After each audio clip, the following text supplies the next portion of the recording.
Allaha tabe olmaqdır.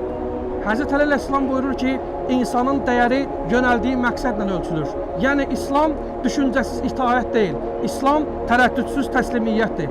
Və o səhabələr ki, Peyğəmbərə tabe oldular, Allahdan da onu istəyir ki, Allah bizə elə bir iman versin ki, Peyğəmbərin bizdən istədiyi, Allahın bizdən istədiyi hər şeyə tərəddüdsüz təslim olaq inşallah. Allah bizim qəlbimizdə İslamın nurunu bərqərar eləsin. Necə ki, o dövrün səhabələrində, Peyğəmbərin sevənlərin qəlbində İslam bərqərar olmuşdu, Allah qəlblərimizdə İslamı bərqərar eləsin. Əsas yönəldiyimiz səmt deyil, əsas odur ki, qəlbimizin səmti Allaha tərəf yönəlsin. Bu məsciddə çıxan məqsəd budur. Bu məscidin dəyəri budur və yaxud da ki, bizə çatdırdığı məqsəd budur ki, əsas üzümüzü tutduğumuz istiqamət deyil. Əsas odur ki, qəlblərimiz Allaha tərəf dönsün. Allah bizdən nə istəsə, biz də Allaha onu verməyə çalışaq.